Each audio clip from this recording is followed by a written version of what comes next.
اور محترمہ جنرل ضیاء الحق کی تمام باقیات کی مخالف تھیں۔ آصف علی زرداری کے بارے میں بھی لوگوں کا خیال ہے یہ یاروں کے یار ہیں، لیکن جب مخالفوں پر برا وقت آتا ہے اور یہ ان سے رابطہ کرتے ہیں تو یہ بھی کھل کر ان کی مدد کرتے ہیں۔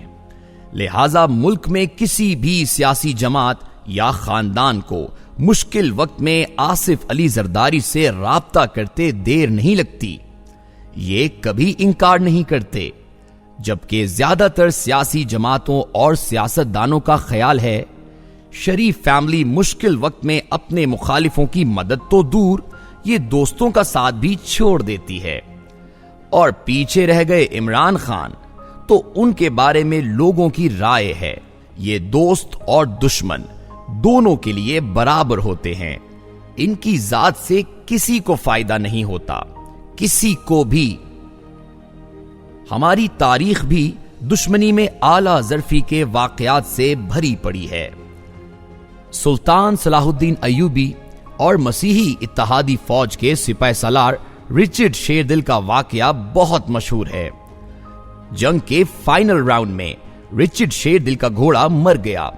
سلطان ایوبی نے جنگ روک کر رچرڈ شیردل کو اپنا گھوڑا دیا اور جب وہ مکمل طور پر بحال ہو گیا تو اس پر پھر تلوار کا وار کیا۔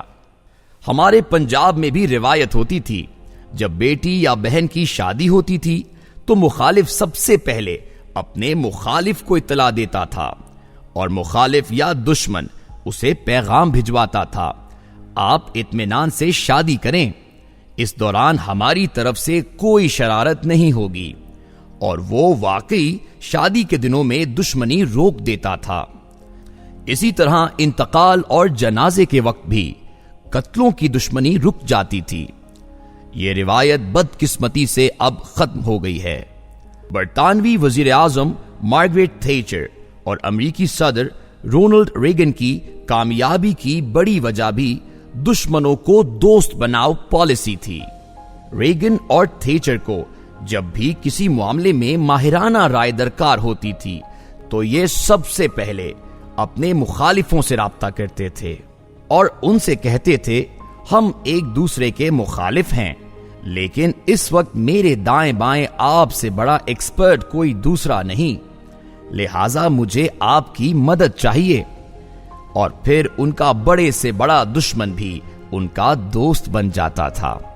اس تکنیک کی وجہ سے یہ دونوں اپنے اپنے دور کے کامیاب ترین سیاستدان اور سربراہ مملکت رہے۔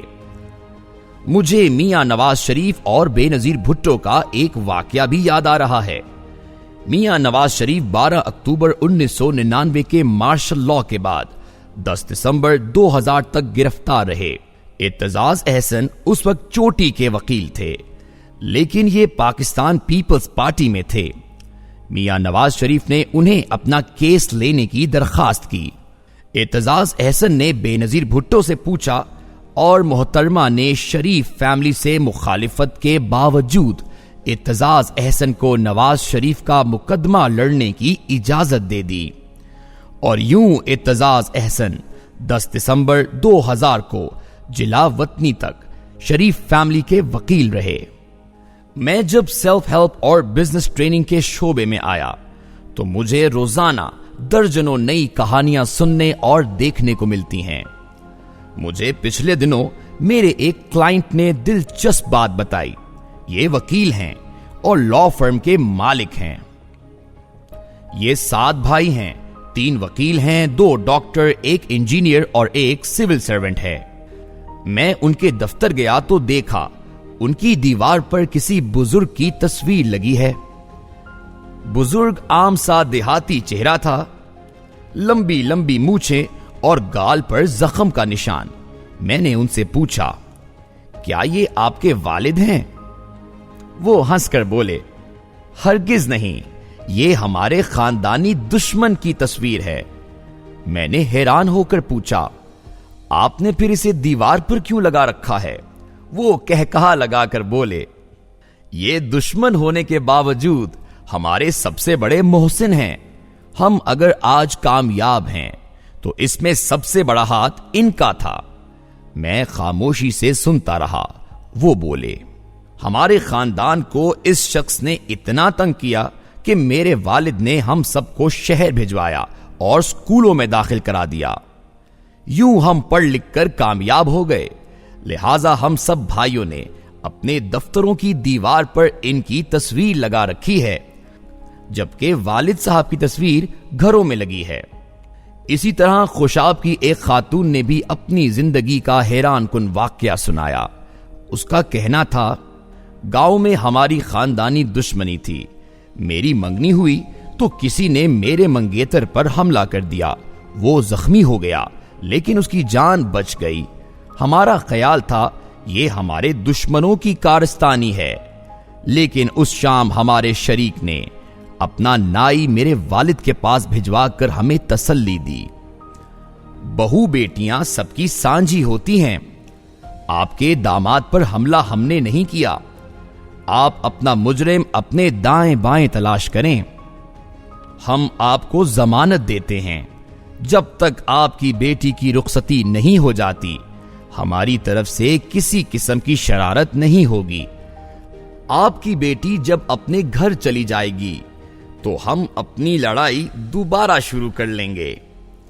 خاتون کا دعویٰ تھا، ہمارا دشمن کریکٹر کا پکا نکلا، اس نے واقعی میری شادی تک کسی قسم کی شرارت نہیں کی، جبکہ ہمیں یہ بھی پتا چل گیا میرے منگیتر پر حملہ اس کے کزن نے کیا تھا۔